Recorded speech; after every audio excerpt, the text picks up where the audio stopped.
don't overestimate yourself, but don't underestimate who you could be. That's a much better way of thinking about it. You know, psychologists of the careless sort, I would say, have been pushing the idea of self-esteem for a very long time, probably since the early 60s. You should be content with yourself the way you are. It's like, no, you shouldn't. Seriously, like, you're nowhere near what you could be. You're not even close. Right, and so that's a way more optimistic message. Like, it's, you ain't seen nothing yet. That's the right message. And so I would say, don't overestimate yourself now, but don't underestimate your future self. And you have so much influence as an individual if you get your act together that you can't believe it. There isn't anything that has more influence than that. You have all the power that there is right where you are to put things right around you. You start now, you develop a noble vision, right, of who you could be. You start to put that into practice, develop some discipline, familiarize yourself with the great works of the past. Learn to read, learn to write, learn to speak, learn to think. Man, you'll be deadly. What you could bring to the table that hasn't been brought to the table for years is an emphasis on individual responsibility. And the right way to do that, as far as I'm concerned, is to start with yourselves, is to develop a vision for your life.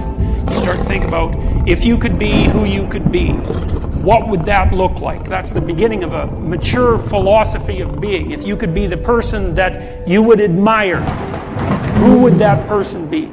How would you configure yourself? How would you configure your career, your education, your family, the use of time outside of work? If you wanted to be the noblest person that you could be, who was adopting the maximal amount of responsibility, how would that look? Then you need a strategy to put that into place. And that's the way you change things properly, and also the way you do the least amount of harm while you're changing them.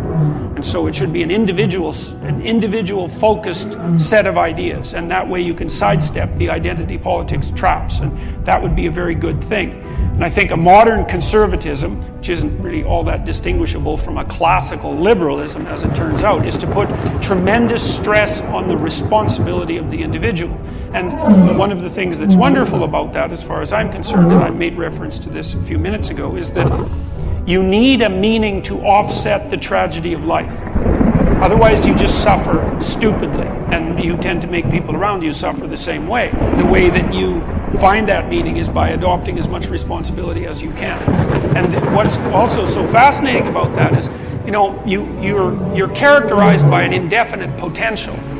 It isn't easy to understand exactly what that is, that potential, but you know, it's what people call you on when they say, you know, you're not living up to your potential, whatever that is. That potential will be called forth from you as a consequence of adoption of responsibility, because it won't manifest itself unless you take on a load. You're not going to develop in all the ways you could develop unless you set yourself a serious challenge, because it takes the challenge to pull that out of you, and also to motivate you to rid yourself of all the weaknesses and personality flaws that you've accumulated across the years, and to let those disappear and burn off.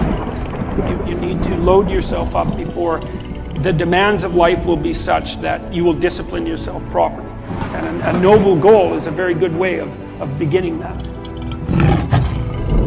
The truth of the matter is, as far as I'm concerned, that each of us has enough potential character, power of character, let's say, if it's properly manifested, to contend with that in a noble way, and to rise above it, and to transcend it, and to deal with it in large part, because we can make the world a much better place than it is for each of us individually, and for our families, and for our community.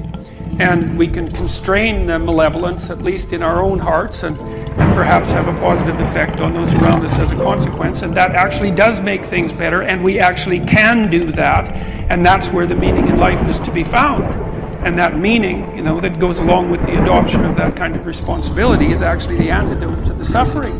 You know that perfectly well, because all of you need a reason to get out of bed in the morning, especially on a rough morning, you know, when things aren't going so well in your life. And there will be plenty of times when things aren't going so well in your life.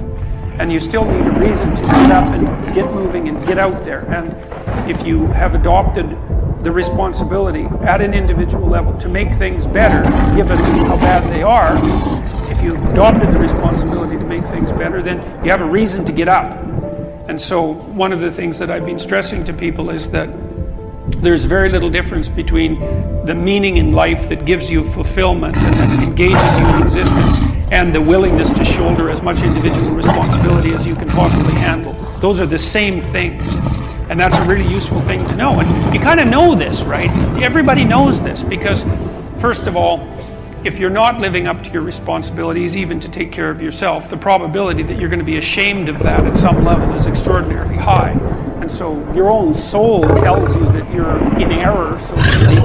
But also, if you look at who you spontaneously admire, which is a good indication of where your value system really sits, you'll see that the people you admire are always people who take responsibility for themselves and responsibility for their family and responsibility for their community. Get your act together. You've got things to do in the world. The absence of your full being in the world leaves a hole that is filled by terrible things. At minimum, you have an ethical responsibility to ensure that the world doesn't devolve into something approximating hell. And at maximum, you have the responsibility, again, it's a heavy ethical responsibility, to do everything that's in your power to make things as good as you can possibly make it in this sophisticated manner that takes you and your family and your community into account. And it's on you, right? And that's meaning. You know, people say, well, I'd like to have a meaningful life. It's like, well, fair enough, but the price that you pay for the meaning that transcends tragedy is the adoption of responsibility for the catastrophe of existence. But that ennobles you, right? It makes you into someone strong, and someone competent, and someone who's worthwhile, and who lives in a manner that justifies their own suffering. And there's nothing better than you could possibly do than that. Although there is a very large number of ways of looking at the world, or perhaps a near infinite number of ways of looking at the world, there isn't a near infinite number of ways of acting in the world in a manner that actually is successful. So there are constraints on how you can interact with the world in a successful manner. Let's assume that you don't want undue pain and anxiety. We could just start with that, and I think that's a reasonable proposition. You could tolerate some pain and anxiety if it's in the service of something greater, obviously, but I just mean pointless pain and anxiety. We don't want any more of that than is necessary. And that means that you have to take care of yourself to some degree. But the manner in which you take care of yourself is severely constrained. This is partly why you have to be intelligent and careful and plot your way through life properly. You have to take care of yourself today, but you have to take care of yourself today in a way that doesn't interfere with you taking care of yourself tomorrow, and next week, and next month, and next year, and 5 years from now, and 10 years from now. So you can't do just what you want to in the next hour. Because if it's impulsive pleasure-seeking, let's say, something like that, excess alcohol use or excess drug use or careless sexual behavior or betrayal of people to gain you something in the moment, you're going to pay for that. You're going to pay for it tomorrow. You're going to pay for it next week and next month and next year. So because you're going to exist in the future and because you have to live with yourself, there's only a certain number of ways that you can act that are going to work. But it's more than that. It's not just that you're responsible to your future self or the set of all your future selves. It's that you also have to act in a way that works for your family. Because otherwise your family's going to disintegrate and break down and cause you and them all sorts of misery and grief. And not just your family now, but also your family into the future. And then not just your family either, but also your community. And so you have to set your aspirations so that they serve you in the broadest sense over a long period of time, and they also serve your family, and they also serve your community, and that's a very tight set of constraints. And I think that the best solution to that set of constraints from a philosophical perspective, or maybe even a theological perspective, is to view the world as a place not of groups, but of individuals, of sovereign individuals who are responsible for their destinies, responsible for their families and for their communities. You learn to use minimal necessary force. It's like you don't defend yourself any more than you have to. Like, be careful. Don't push any harder than you need to, because all you do is you generate a counterforce by pushing harder than you need to, and then you're in conflict. And you think, well, I like a little conflict. It's like, look, fair enough, a little conflict, man, no problem. It keeps your life kind of interesting, and maybe that's on the problem-solving edge. But a little conflict can become a lot of conflict very, very rapidly, and if you have any sense at all, that's not what you want. You know, especially if you have other I called the things course better to Personality do, and you its should have Transformations, other and things. I think you could think about that as a restatement of the idea of being and becoming. And that's what you are. You're, for whatever that means, you're an entity that both is and is transforming. And there's a rule that goes along with that, which is don't sacrifice who you could be for who you are. Which means if you have to choose to transform in a positive direction or maintain your current position, then it's better to transform in a positive direction. Who are you? You're the thing that transforms who you are. But on top of that, you're the thing that transforms who you are. You are the thing that is, and you're the thing that becomes. And you should put the thing that becomes at a higher place than the thing that is. That means you also have to allow yourself to shake off those things about you that you might be pathologically attached to. Habits and people, for that matter, ways of thinking, all of those things. You have to allow yourself to shake those off. And that's more like a burning. And you might say, well, I don't know what I should leave behind. And the answer to that is, that's a lie. You know some of the things that you should leave behind. All you have to do is ask yourself. You'll come up with a list instantly of 100 stupid things that you're doing that you know you could stop doing. Some of them maybe you don't know you could stop doing. It's like, well, fine, leave those alone for now. But there's a bunch of things you perfectly know well that you could stop doing that would improve your life. Everything that makes you anxious, everything that makes you upset is the same as every other thing that's ever made you upset. All those things that have made you upset that you've never dealt with, they're all laying down there at the bottom of your nasty little soul, waiting to pop themselves up in some random utterance, right? And so then you go in there at your peril, because if you're the person who pokes around in that, then you're going to get blasted with all of that stuff.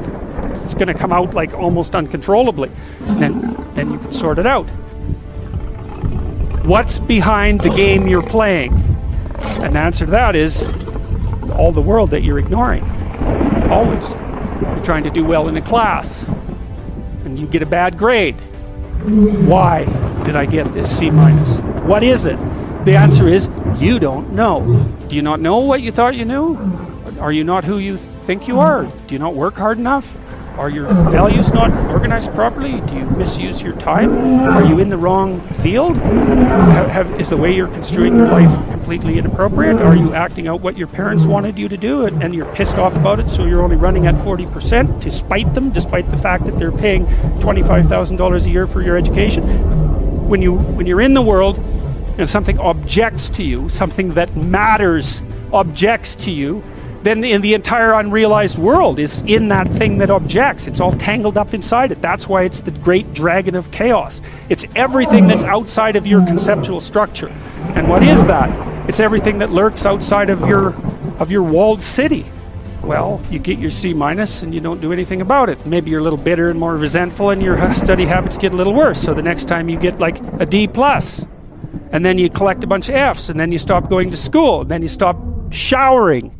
Right? Then you end up jumping off the bridge. And so that's how the dragon eats you, when you don't pay attention to it. And so it's no bloody wonder that people avoid, you know.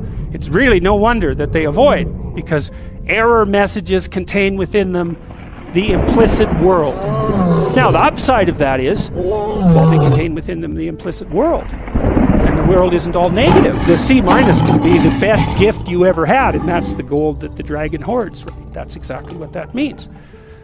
Every time you try to learn something, you're going to make a mistake, because what do you know? So you're going to make mistakes. And if the rule is every time you make a mistake, you're going to go jump off the bridge, then that's not a useful problem-solving strategy.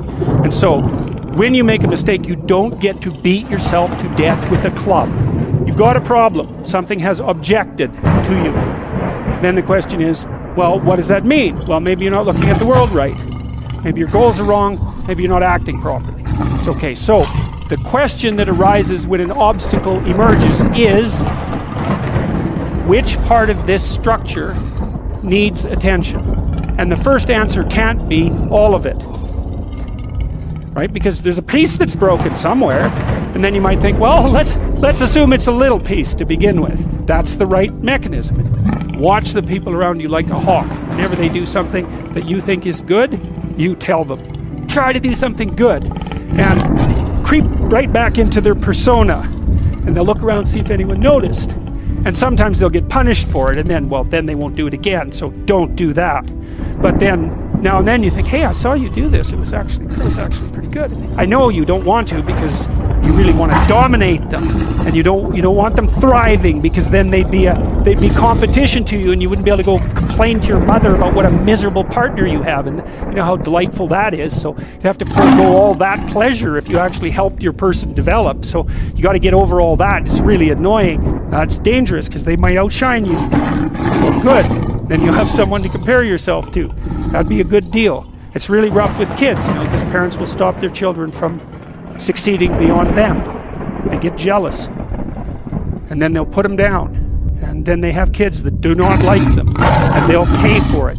If you aren't suffering from self-imposed misery, and you're only suffering from inescapable misery, maybe you could handle that, and you know, you could survive, you could bear it, and even maybe without becoming irredeemably corrupt. So the goal would be, well, yeah, life is a rat's nest of miseries, and maybe it has no ultimate meaning. We could say that if we're feeling particularly pessimistic, but it still leaves one question open, which is, if you didn't do everything you could to make it worse, how good could you make it be? And the least answer is, well, it could be tragedy, but maybe not hell.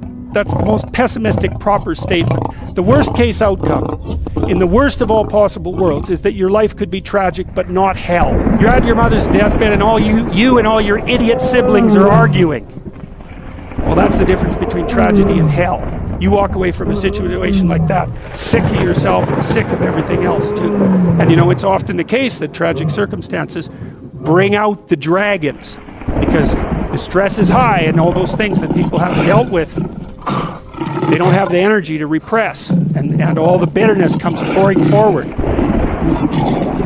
If you were all gathered around the bed of someone close who was dying, could you manage it? And if the answer is no, it's like, well, put your life together, because it's going to happen. And you should be the person who's there that can do it, and do it properly. And then maybe you'd find that it isn't the sort of thing that will undermine your faith in life itself. You don't want to be the thing that clings so desperately to the raft that you can't let go when someone comes to rescue you, right? You don't want to be that. So then you think, well, exactly what are you? You're not the chaos, you're not the plan. Maybe you're the thing that confronts the obstacle. And then when you know even further that the obstacle is not only an obstacle, but opportunity itself, are you so sure that this is a problem? Is that the only way that you can look at it? Or is it an opportunity? And maybe you're in the order, and maybe you're in the chaos, but those can flip on you. And maybe you shouldn't be in either of those places. Maybe you should be right in the middle. That's when you go down, you see, when you're down in chaos and you don't know what the hell's going on, you have to rediscover the values that have oriented people forever. That's what you have to discover.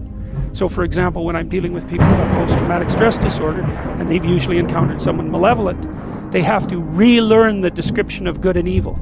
Because if they don't, they have no framework. They're lost. They think, well, there's malevolence afoot in the world, because the only thing that a monster won't mess with is another monster. And you might say, well, I don't want to transform myself into a monster. It's like, you don't have a choice. You can either be a pathetic monster, or you can be a monster with some power. Those are your options. There's no non-monster alternative. Weak or strong. And I don't mean strong like dominating tyrant strength. That isn't what I mean at all. I mean strength like functioning at a funeral strength. And that's a kind of monstrosity. And when you're down in chaos, that's what you have to rediscover. You want to be safe? Forget that. That's not in the cards. You're not going to be safe. Well, then you have to be meta-safe. And that's way better, because then you're not safe, but you know how to cope with danger. Well, fine. That solves the problem. And maybe it's even a better solution, because if you're safe, then you just have to stay in your world. But if you can confront danger, then you can go wherever you want, and you can have an adventure. And maybe that's what you need to do, is to go out and have an adventure. So you don't even want safety. So how exciting is that? Let's say we made you perfectly safe. All that you had to do was eat cakes and worry yourself with the continuation of the species. What would you do? You'd smash it all down as soon as you possibly could, just so you had something interesting and challenging to do. So you don't want safety. You want to be able to cope with danger. That's a whole different thing. You don't get to be safe ever again. Well, so what happens? You get to be stronger. Well, hey, turns out that's a better bargain anyways. I read this piece of work by Jung a long while back, and it was a meditation on the injunction to treat your neighbor as you would like to be treated. And what Jung pointed out, which I really liked, was that wasn't an injunction to be nice to other people. It was an invitation to reciprocity. It was something like this. It's like, you should figure out how you would like to be treated, like you were taking care of yourself. It's like, imagine you had a child that you really cared for, and someone said, well, people will treat this child exactly like you want them to, but you have to figure out what that is. How do you want your child to be treated? You don't want everyone just to be nice to him, you know. You want people to challenge him, and you want people to discipline him, and you want people to tell him when he's wrong. It's like, you don't just want everyone to be nice. That's pathetic. It's pathetic. There's no challenge in that. You want to treat other people like you would like to be treated, well, then you have to figure out, how would you like to be treated? And well, you'd like people to fawn all over you and just lay everything at your feet. It's like, no, that's not something you'd wish for someone that you were taking care of. Then there's an additional problem, which is, it's often the case that people will treat other people better than they treat themselves. It's a bit of a meditation on why people don't like themselves very much. I think there's two reasons, really, and one is that we're fragile and damageable and imperfect in multiple dimensions all the time. And that often just gets worse. Lots of things get worse as you get old, for example. So it's not necessarily that easy for a self-conscious being who's extraordinarily aware of his or her own fragility, but not just fragility, foolishness and errors. Like, you know yourself better than anyone else knows you, and you might have a certain amount of dislike for someone you know because of something they did, but you know everything you did.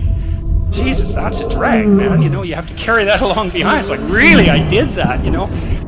You're weak and kind of useless and prone to temptation, and you know all those things, you know, that just shouldn't be that way. And then you're also capable of pretty vicious acts of malevolence, and so you also know that about yourself. And so it's a real existential question for people. It's like, why the hell should you take care of something as sorry and wretched as you are? Despite the fact that you're not all that you could be, the proper attitude to have towards yourself is the attitude that you would have towards someone that you genuinely cared for. And then it's incumbent on you to act as if you genuinely care for yourself, just like you would act towards someone that you actually cared about, some other person.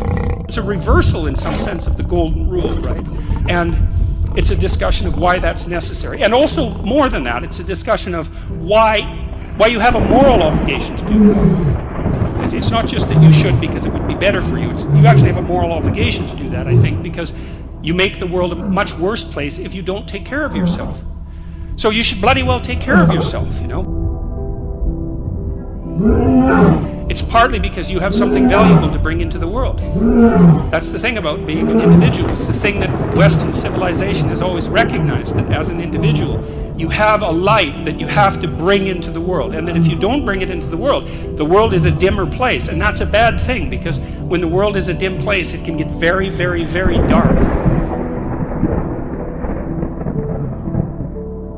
You need to take care of yourself because you're in the best position to do that, and it's necessary for you to take care of yourself. Despite the fact that we're mortal and vulnerable and self-conscious and capable, not only capable of doing terrible things, but actually do them. Despite all that, you still have that responsibility.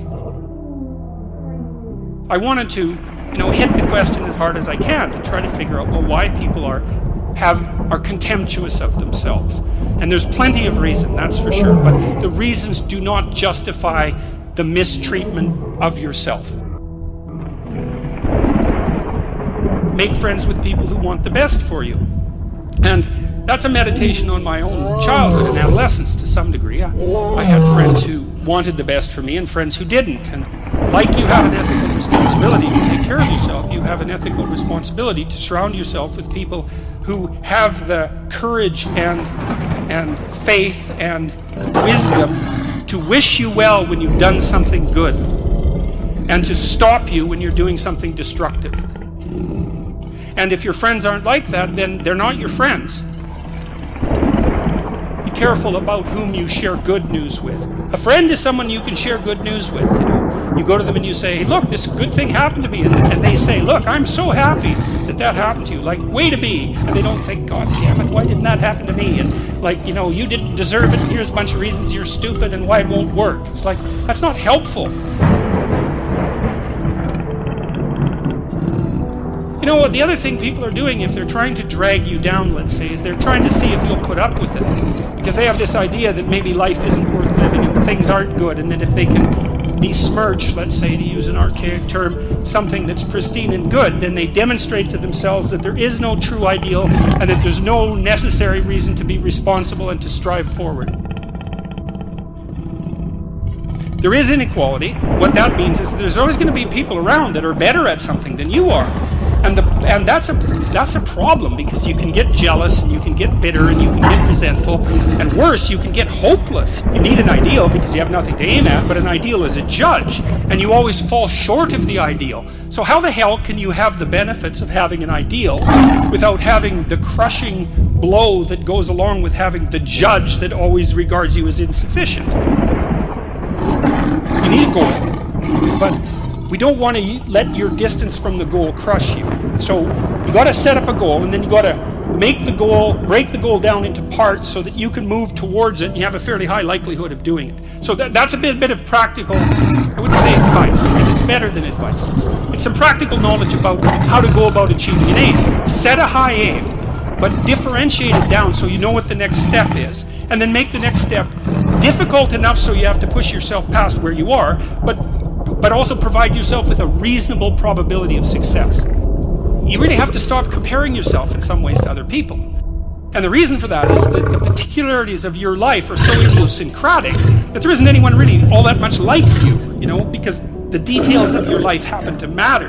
And so maybe you compare yourself to some rock star or something like that, and the person's rich and famous and glamorous and all that, but they're alcoholic and they use too much cocaine and they've had 3 divorces, and it's like, how the hell do you make sense out of that? Is that someone that you should judge yourself harshly against or not? The answer is you don't know, because you don't know all the details of their lives.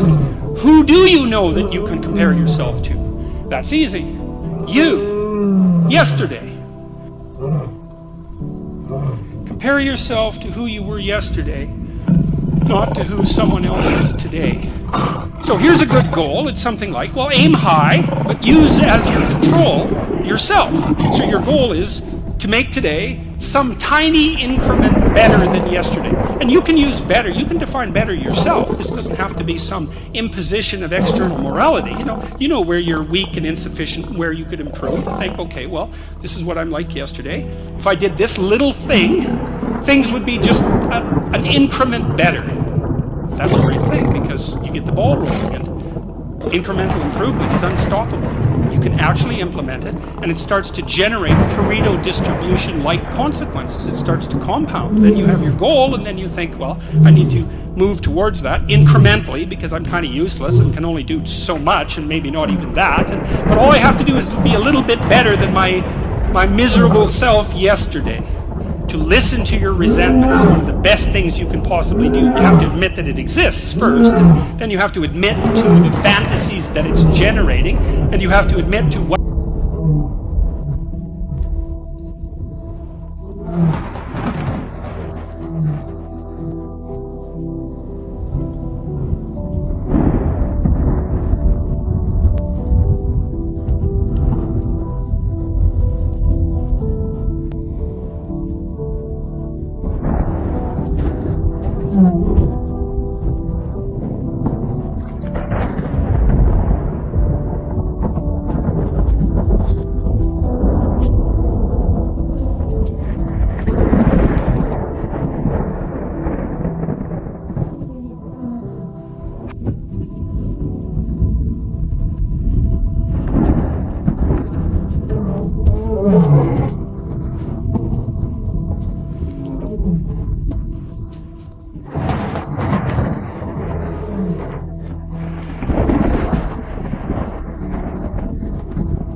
you.